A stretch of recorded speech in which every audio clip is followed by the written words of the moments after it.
রাজীব শহরের নামকরা এক কলেজের দ্বিতীয় বর্ষের ছাত্র। বয়স মাত্র ২০, কিন্তু তার চোখে অদ্ভুত কৌতূহল, আর মনটা সবসময় কিছু না কিছু জানতে চায়। ইংরেজি পড়ায় যার সবচেয়ে বেশি নাম, সেই ম্যাডাম তানিয়া সুলতানা, সুন্দরী, সুশিক্ষিতা আর সবার প্রিয়। কিন্তু রাজীবের চোখে তিনি শুধু শিক্ষক নন, যেন এক অজানা রহস্য। একদিন বিকেলে ক্লাস চলছিল, ম্যাডাম বোর্ডে লিখছিলেন, the past always follows you. Rajiv লক্ষ্য করল হঠাৎ ম্যাডামের হাত কাঁপছে, তার চোখে পানির মতো ঝিলিক। রাজীব অবাক হয়ে তাকিয়ে থাকতেই তানিয়া ম্যাডাম দ্রুত বোর্ডের লেখা মুছে ফেললেন। ক্লাস শেষ হলে সবাই বেরিয়ে যায়, কিন্তু রাজীব একা রয়ে যায়। হঠাৎ টেবিল থেকে একটা ফাইল নিচে পড়ে। রাজীব সেটা তুলতে গিয়ে দেখে ভেতরে একটা ছবি। ছবিতে তানিয়া ম্যাডাম আর এক তরুণ দাঁড়িয়ে আছে। দুজনেই হাসছে, কিন্তু চোখে অদ্ভুত ক্লান্তি। ছবির পেছনে লেখা, আমার প্রথম ছাত্র, আমার শেষ অপরাধ। রাজীব হতভম্ব হয়ে ছবিটা ফেরত দিতে যায়। ঠিক তখনই তানিয়া ম্যাডাম গম্ভীর কণ্ঠে বলে ওঠেন, ছবি দেখা ভালো না রাজীব, কিছু জিনিস না জানাই ভালো। রাজীব কিছু বলতে পারল না, শুধু মাথা নুইয়ে চলে গেল। কিন্তু মাথার ভেতর প্রশ্নের ঝড় উঠল, ছবির ছেলেটা কে, আর শেষ অপরাধ মানে কি? পরদিন ক্লাস শেষে ম্যাডাম নিজেই রাজীবকে ডেকে বললেন, তুমি আজ বিকেল ৫টায় স্টাফ রুমে এসো, একা আসবে, কিছু জানার সময় এসেছে। বিকেল ৫টা, পুরো কলেজ প্রায় ভাতা, বাতাসে পুরনো বইয়ের গন্ধ। রাজীব ধীরে দরজা ঠেলে ঢোকে। তানিয়া ম্যাডাম জানালার পাশে দাঁড়িয়েছিলেন। বাইরে সূর্য ডুবছে। তিনি ধীরে বলে উঠলেন, রাজীব, মানুষ সবসময় শিক্ষক বা ছাত্র হয়ে জন্মায় না, কখনো কখনো তারা একের অন্যের জীবনের গল্প হয়ে যায়। রাজীব কিছু বুঝে ওঠার আগেই ম্যাডাম ড্রয়ার খুলে একটা পুরনো চিঠি বের করলেন। চিঠির কাগজে দাগ, হয়তো চোখের জলের। ম্যাডাম বললেন, এই চিঠিটা একসময় এক ছাত্র আমাকে লিখেছিল। সেই ছেলেটা আজ আর বেঁচে নেই।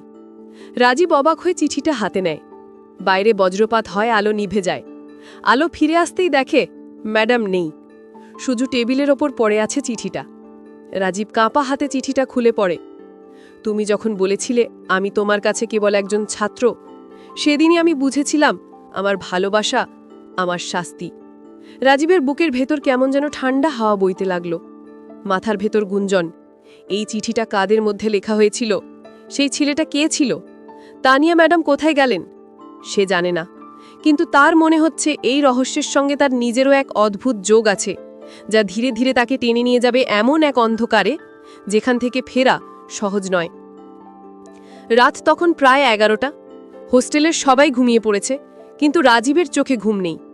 টেবিলের ওপর পড়ে আছে সেই পুরনো চিঠিটা, যেটা তানিয়া ম্যাডামের টেবিল থেকে পেয়েছিল। বারবার পড়েও সে বুঝতে পারছে না চিঠিটা কার লেখা। প্রতিটি শব্দে অদ্ভুত যন্ত্রণা, ভালোবাসার অপরাধ বোধ মিশে আছে। তুমি যখন বলেছিলে আমি তোমার কাছে কেবল একজন ছাত্র, সেদিনই আমি বুঝেছিলাম আমার ভালোবাসা আমার শাস্তি। এই লাইনটা যেন তার মাথায় ঘুরতেই থাকে। সে জানে না কেন, কিন্তু তার মনে হচ্ছে এই চিঠির ভেতরেই লুকিয়ে আছে কোনো ভয়ঙ্কর রহস্য। পরদিন সকালেই রাজীব কলেজে যায়, কিন্তু আশ্চর্য, তানিয়া ম্যাডাম আসেননি। সবার মুখে একটাই কথা, ম্যাডাম ছুটিতে গেছেন, হঠাৎ কোথায় যেন গেছেন। কারও জানা নেই কোথায় গেছেন। রাজীবের মন কেমন ভারী হয়ে যায়। হঠাৎ তার মনে পড়ে ছবিটার কথা, যেটা সে আগের দিন দেখেছিল। হয়তো ওই ছবিতেই লুকিয়ে আছে উত্তর। সে গোপনে স্টাফ রুমে ঢুকে ড্রয়ারে খোঁজ করে, কিন্তু ছবি নেই, শুধু একটা পুরনো ডায়েরি পড়ে আছে। ডায়েরির প্রথম পাতায় লেখা, তানিয়া সুলতানা ২০১২। রাজীব কাঁপা হাতে পাতা উল্টায়। তাতে লেখা, আজও ভুলতে পারছি না আমার প্রথম ব্যাচের ছাত্র অর্ণবকে। ও ছিল বুদ্ধিমান, পরিশ্রমী, কিন্তু অদ্ভুত রকমের একাকী। ওর চোখে সবসময় ভয় ছিল। আমি জানতাম ওর পরিবারের সমস্যা আছে, কিন্তু বুঝিনি ওর ভেতরে এতটা অন্ধকার লুকানো। রাজীব থমকে যায়। এর পরের পাতায় লেখা, একদিনও হঠাৎ ক্লাসের পর আমার সঙ্গে কথা বলতে চাইল। ও বলল, ম্যাম, আমি জানি আপনি আমার সম্পর্কে জানেন না, কিন্তু আমি আপনাকে ছাড়া বাঁচতে পারবো না। আমি ভয় পাচ্ছি কেউ আমাকে মেরে ফেলবে। এরপর আর কিছু নেই, শেষ পাতাটা ছেঁড়া। রাজীবের গলা শুকিয়ে যায়। কে এই অর্ণব, আর কেন সে বলেছিল কেউ তাকে মেরে ফেলবে? সে ঠিক করে এখন তাকে খুঁজে বের করতেই হবে। ইন্টারনেট ঘেটে সে জানতে পারে ২০১২ সালে কলেজের এক ছাত্র অর্ণব রহমান হঠাৎ নিখোঁজ হয়ে যায়। ফাইলটা তখন পুলিশের হাতে গেলেও রহস্যই থেকে যায়। সেদিন রাতেই রাজীব হস্টেলে বসে খোঁজ চালাতে থাকে। হঠাৎ দরজায় ঠকঠক শব্দ। সে দরজা খুলতেই দেখে বাইরে কেউ নেই। মাটিতে পড়ে আছে একটা খাম। খামের ভেতর কাগজে লেখা, তুমি যত জানবে তত বিপদে পড়বে, চিঠিটা ফেরত দাও। নিচে সই, এ আর। রাজীব অবাক। এটা কি সেই অর্ণব রহমানের নামের সংক্ষিপ্ত রূপ? কে এটা দিল? সে জানে না, কিন্তু ভয় আর কৌতূহল মিশে তার বুক ধকধক করছে। পরদিন রাজীব আবার কলেজে যায়। লাইব্রেরির পুরনো রেকর্ড থেকে সে জানতে পারে অর্ণব তানিয়া ম্যাডামের প্রিয় ছাত্র ছিল, কিন্তু একদিন ক্লাসের পর দুজনকে কেউ দেখেছিল স্টাফ রুমে তর্ক করতে। পরদিন অর্ণব নিখোঁজ। তানিয়া ম্যাডামও 1 সপ্তাহ ছুটিতে চলে যান। তখন কেউ কিছু ভাবেনি, কিন্তু এখন রাজীবের কাছে সবকিছু অদ্ভুত মনে হচ্ছে। বিকেলে রাজীব কলেজের ছাদে যায়। সূর্য ডুবছে। হঠাৎ পেছন থেকে কণ্ঠ, তুমি খুব বেশি জেনে গেছো রাজীব। সে ঘুরে দেখে তানিয়া ম্যাডাম দাঁড়িয়ে, চোখে ভয়ার্ত দৃষ্টি। রাজীব বলে, ম্যাম, অর্ণব কে ছিল? আপনি কেন এই চিঠি লুকিয়ে রেখেছিলেন? তানিয়া ধীরে ধীরে সামনে এগিয়ে এসে বলেন, ও আমার ছাত্র ছিল, কিন্তু ওর ভেতরে এমন এক গোপন দিক ছিল যা কেউ জানত না। আমি চেষ্টা করেছিলাম ওকে বাঁচাতে, কিন্তু ও আমাকে এমন কিছুর মধ্যে টেনে নিয়েছিল যেখান থেকে আমি আর বের হতে পারিনি। হঠাৎ নিচে থেকে কারো চিৎকার শোনা যায়, ম্যাডাম, রাজীব! রাজীব নিচে তাকায়, কিন্তু কিছুই দেখা যায় না। মাথা ঘুরে যায়, আর সে দেখল ম্যাডাম তার দিকে এগিয়ে এসে কানে কানে বললেন, সত্য জানতে চাও? তাহলে কাল সকাল 7টায় পুরনো লাইব্রেরির নিচে এসো, কিন্তু সাবধান, ওরা নজর রাখছে। রাজীব স্তব্ধ হয়ে দাঁড়িয়ে থাকে। কে এই ওরা? আর অর্ণবের মৃত্যুর সঙ্গে তানিয়া ম্যাডামের কি সম্পর্ক? সত্যি কি তিনি নির্দোষ, নাকি তিনি এমন এক রহস্যের অংশ যা কারুর জানার কথা নয়? রাত তখন নীরব। হোস্টেলে সব আলো নিভে গেছে, শুধু বাইরে বাতাসে পুরনো গাছের পাতা খসখস করছে। রাজীব হাতে চিঠি নিয়ে দাঁড়িয়ে আছে পুরনো লাইব্রেরির নিচে। সে জানে আজ যা দেখবে তা তার জীবন বদলে দিতে পারে। ধীরে ধীরে সে সিঁড়ি নেমে আসে। নিচে এক অন্ধকার কক্ষ, যেখানে বাতি জ্বলছে। রাজীব চোখ কেঁপে ভেতরে ঢুকে দেখে ম্যাডাম তানিয়া সুলতানা দাঁড়িয়ে আছেন, মুখে ভয়ের ছাপ। তিনি ধীরে ধীরে বললেন, রাজীব, তুমি যে চিঠি পেয়েছ সেটা শুধু অর্ণবেরই নয়, ওর পরিবারেরও রহস্য লুকিয়ে রেখেছিল। রাজীব জিজ্ঞেস করে, কোন রহস্য ম্যাম? কেন আপনি সব লুকিয়েছেন? তানিয়া বললেন, অর্ণবের পরিবার এক ধনী পরিবারের, কিন্তু ওর পরিবারের কেউ চাইছিল তাকে নষ্ট করতে। আমি তাকে রক্ষা করার চেষ্টা করেছি, কিন্তু সেদিনই ও নিখোঁজ হয়ে গেল। ওই চিঠি আমার কাছে ছিল কারণ আমি চাইনি কেউ জানতে পারুক ওর মৃত্যুর পিছনের সত্য। হঠাৎ দরজার বাইরে হঠক হঠক শব্দ। রাজীব ভয়ে ঘুরে দেখল কেউ নেই, কিন্তু কক্ষের বাতি হালকা ঝিমঝিম করতে লাগল। তানিয়া ম্যাডাম চিৎকার করে বললেন, সাবধান রাজীব, ওরা আমাদের খুঁজছে। রাজীব কাবা হাতে চিঠি আঁকড়ে ধরল। তার ভেতর ভয় আর উত্তেজনার মিশ্রণ। হঠাৎ রাজীবের চোখে ফ্ল্যাশ আলো পড়ে, আর সে দেখল এক কোণায় অর্ণবের ছবি, মুখে ভয়ের ছাপ। রাজীব বুঝল চিঠি, ছবি, ম্যাডামের রহস্য সব একসাথে মিলছে এক ভয়ঙ্কর ধাঁধায়। তানিয়া বললেন, আজই তুমি জানতে চলেছ রাজীব। সত্য সব সময় অপেক্ষা করে না, তবে কখনো কখনো জানলে জীবন বিপদে পড়ে। রাজীব মনের মধ্যে অদ্ভুত কৌতূহল অনুভব করল। সে জানে আজকের রাতের শেষ পর্যন্ত সব কিছু বদলে যাবে, এবং সে আর আগে যেমন ছিল না। অন্ধকার কক্ষে বাতি কমে আসছিল। ঝাপসা ছায়ার মধ্যে রাজীব এক নীরব প্রতিশ্রুতি করল, সত্য খুঁজে বের করবে, যতই বিপদ আসুক। পরদিন সকালে রাজীব দ্রুত কলেজের লাইব্রেরির পুরনো নিচতলায় গেল। ভেতরে এক অদ্ভুত নীরবতা, শুধু বাতাসে বইয়ের কাগজ ফরফর করছে। সে জানে আজ যা ঘটবে তা তার জীবন চিরতরে বদলে দিতে পারে। ধীরে ধীরে সে প্রবেশ করল সেই অন্ধকার কক্ষে, যেখানে ম্যাডাম তানিয়া ইতিমধ্যেই দাঁড়িয়ে আছেন। তার চোখে আশঙ্কা, মুখে চাপা কান্নার ছাপ। রাজীব বলল, ম্যাম, আজ আমাকে সত্যটা বলবেন তো? তানিয়া ধীরে ধীরে নড করে আর জানালার পাশে দাঁড়িয়ে বললেন, রাজীব, তুমি যে চিঠি পেয়েছ সেটা শুধু অর্ণবের নয়। ওই চিঠির ভেতর লুকিয়ে আছে একটা ঘটনা যা আমার জীবন, অর্ণবের জীবন আর তার পরিবারের জীবন সবকিছুর উপর প্রভাব ফেলেছিল।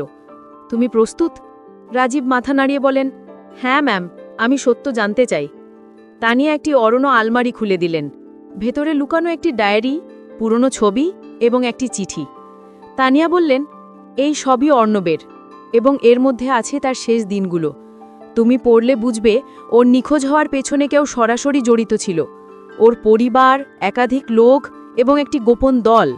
আমি চেষ্টা করেছিলাম ওকে রক্ষা করতে, কিন্তু ব্যর্থ হয়েছি। আজ তুমি সব জানতে যাচ্ছ। রাজীব ডায়েরি খুলে পাতায় পাতায় অর্ণবের ভয়, নিরাশা আর এক অজানা বিপদের কথা লেখা। হঠাৎ কক্ষে ঠক ঠক শব্দ। রাজীব চিৎকার করতে চাইলেও মুখে শব্দ নেই। তানিয়া চিৎকার করে বললেন, সাবধান, তারা আবার এসেছে, তারা আমাদের দেখবে না। রাজীবের বুক কেঁপে উঠল। সে বুঝল, চিঠি, ডায়েরি, ছবি সব মিলিয়ে তাকে এক ভয়ঙ্কর সত্যের মুখোমুখি দাঁড় করাচ্ছে। রাজীব ভেতরের ভয়ের সঙ্গে কৌতূহল নিয়ন্ত্রণ করতে গিয়ে ধীরে ধীরে বলল, ম্যাম, আমি চাই সব সত্য জানি। কেউ যদি বিপদ দেখাতে চায়, আমি তার মুখোমুখি হব। তানিয়া একটি গভীর নিঃশ্বাস নিলেন। ঠিক আছে রাজীব, আজ তুমি জানতে চলেছ সেই রহস্য যা অর্ণবের জীবন, আমার জীবন এবং আমাদের চারপাশের সমস্ত মানুষের ভাগ্যকে চিরতরে বদলে দিয়েছে। বাইরের বাতাসে বজ্রপাত, ভয়ে কক্ষের বাতি ঝিমঝিম করছে। আর রাজীব জানে, আজ রাতের শেষ মুহূর্তে সে মুখোমুখি হবে এমন এক সত্যের সঙ্গে যা তার জীবন চিরতরে বদলে দেবে। রাত গভীর। রাজীব ধীরে ধীরে ডায়েরি আর চিঠি হাতে ধরে কক্ষে দাঁড়িয়ে আছে। তানিয়া ম্যাডাম তার পাছে, চোখে ভয়ের ছাপ। বাতি ঝিমঝিম করছে, বাইরে বজ্রপাতের শব্দ। রাজীব ধীরে ধীরে বলল, ম্যাম, আমি সত্য জানতে চাই। তানিয়া মাথা নুইয়ে বললেন, ঠিক আছে রাজীব, অর্ণবের নিখোঁজ হওয়ার দিনটি আমার জীবনের সবচেয়ে অন্ধকার মুহূর্ত। অর্ণব ছিল একজন জ্ঞানী ও সাহসী ছেলে, কিন্তু ওর পরিবারে একটি গোপন শত্রু ছিল যারা ওকে হারাতে চেয়েছিল। আমি ওকে রক্ষা করতে চাইতাম, কিন্তু শেষ পর্যন্ত ব্যর্থ হলাম। রাজীব শ্বাস আটকে ধরে শুনছে। তানিয়া বললেন, তুমি জানো না, ওই রাতে অর্ণব এক গোপন নথি পেয়েছিল যা তার পরিবার ও শত্রুদের মধ্যে সংঘাতের মূল ছিল। ও আমাকে সাহায্য চাইতে এসেছিল, কিন্তু কেউ আমাদের নজর রেখেছিল। রাজীব বলল, কেউ আমাদের দেখেছে? কারা? তানিয়া ধীরে বললেন, ওরা এখনও আছে রাজীব, সেই গোপন দলটি এখনও ওই নথি খুঁজছে। কিন্তু আজ তুমি সত্য জানতে যাচ্ছ। তুমি চ্যালেঞ্জ নিতে প্রস্তুত? রাজীব কণ্ঠ কাঁপতে লাগল, তারপর দৃঢ়ভাবে বলল, হ্যাঁ, আমি প্রস্তুত। তানিয়া তাকে একটি পুরনো বাক্স দেখালেন। বাক্সের ভেতর অর্ণবের নথি, ছবি এবং একটি চিঠি। চিঠিতে লেখা, যদি কেউ জানতে চায় সত্য, তারা বিপদের মুখোমুখি হবে, কিন্তু রাজীবকে আমি বিশ্বাস করি। রাজীব বুঝল, অর্ণব এই নথি তানিয়ার হাতে রেখেছিল কারণ সে জানত শুধু তিনিই তার জীবন রক্ষা করতে পারবেন। হঠাৎ কক্ষে ঠকঠক শব্দ। দুজনেই ভয় তাকালো। রাজীব বলল, আমরা কি করব? তানিয়া বললেন, আমাদের আর পিছনে ফিরে তাকাতে হবে না। আমরা নথি উদ্ধার করব এবং সব সত্য উদ্ঘাটন করব। রাজীব বাক্স হাতে তুলে নিল। বাইরের ঝড়ের শব্দ, বজ্রপাতের আলো, কক্ষের ছায়া সব মিলিয়ে এক অবর্ণনীয় উত্তেজনা তৈরি করছে। রাজীব গভীর নিঃশ্বাস নিল। ভয় আর উত্তেজনার মিশ্রণে সে জানল, আজ রাতে শেষ মুহূর্তে তারা সত্য উদ্ঘাটন করবে। অর্ণবের রহস্য, তার পরিবার ও সেই গোপন দলের আসল চেহারা বের হবে। বাতি ঝিমঝিম করছে, কক্ষের ছায়া নড়ছে, আর রাজীব ওর ম্যাডাম একসাথে প্রস্তুত। এখন আর কোনো রহস্য লুকানো থাকবে না, সব ফাঁস হবে এবং এই সত্য তাদের জীবন চিরতরে